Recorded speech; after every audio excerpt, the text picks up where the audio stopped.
आज हम यहाँ पर मेरे पापा की रिहाई के लिए नहीं आए, हम उन निर्दोष बच्चों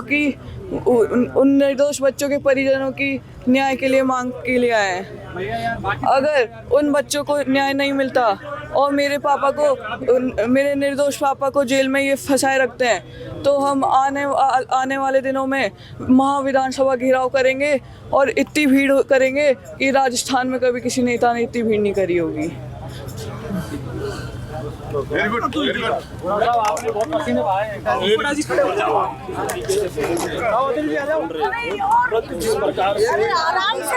लाल मीणा ने ये कहा है अपने बयान में कि सरकार उनको चुनाव लड़वाई थी और आज वही सरकारों को जेल में बंद कर रखी है, तो ये क्या मामला है समझ? देखिए, मैं वहाँ नहीं जाना चाह रहा, मैं ये बताना चाह रहा हूँ कि नरेश मीणा के साथ सरासर गलत किया जा रहा है और ये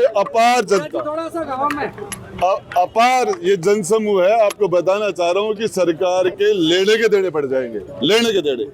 और ये पूरा कोटा डिवीजन हो चाहे भरतपुर डिवीजन हो, राजस्थान का पूरा नौजवान इस अन्याय के खिलाफ नरेंद्र मीणा के साथ खड़ा हो रहा है। और ये भाजपा सरकार जिस तरीके से तानाशाही कर रही है और जिस तरीके से इन्होंने नाइंसाफी की है, गुंडागर्दी कर रही है, ये जनता सड़कों पर आ जाएगी और इनको गाँव में घुसने नहीं दिया जाएगा। और विधानसभा का घेराव की नौबत ना आए उससे पहले ये कर दे। और ये जिस तरीके से विश्वासघात कर रहे हैं और जिस तरीके से ये सरकार चल रही है, मैं बताना चाह रहा हूँ कि ये जो नरेश के जो बेटे ने कहा है 7 बच्चों के हत्यारों को तो आपने कुछ नहीं किया, और जो आपने जिस तरीके से दुरुपयोग करके सरकारी मशीनरी का और कानूनी को जेल में डाल दिया, फिर दोबारा डाल दिया, ये नहीं चलेगा, नहीं चलेगा। आप जिस तरीके से इतनी दूर से आए और जो न्याय की बार आप न्याय की लड़ाई के लिए आप यहाँ आ रहे हैं, देखिए ये पूरी भारतीय जनता पार्टी की सरकार लगातार एजेंसियों का दुरुपयोग कर रही है और जो भी इसके खिलाफ सही बात के लिए आवाज उठाता है उसके खिलाफ मुकदमे दर्ज किए जाते हैं।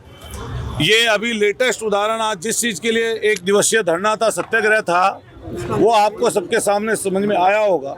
जिस तरीके से दुखद 7 बच्चों की, मैं तो ये कहूँगा इसमें 302 का मुकदमा होना चाहिए था।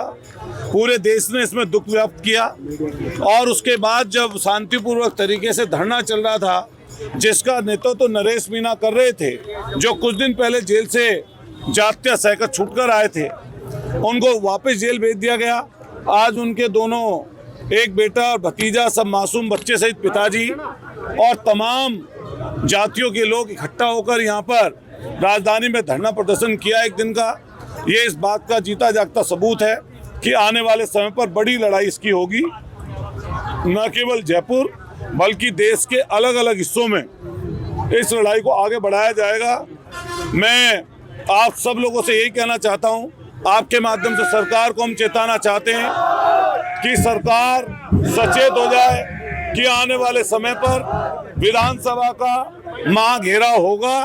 अगर इन लोगों ने मांगे नहीं मानी तो निश्चित रूप से आप तय मानिए, इस बार जैसा उनके पिताजी ने कहा है, परिवार के लोगों ने कहा है, उनके सब संगी साथियों ने कहा है कि महाघेराव होगा और कोई समझौता नहीं किया जाएगा। अगली जो सभा होगी उसमें अखिलेश यादव जी भी आएंगे क्या? देखिए, हम लोग इनके परिवार के, इनके साथी जो भी बात चर्चा करेंगे, हम लोग राष्ट्रीय अध्यक्ष जी को अपने बताएंगे और हम जो सभा होगी उसमें इनके परिवार के, इनके जानकार लोगों के कहे अनुसार अगर ये लोग बोलेंगे, सब बात करेंगे, साथी लोग कहेंगे, तो हम माननीय अखिलेश यादव जी से बात करके उनको बुलाने का काम करेंगे।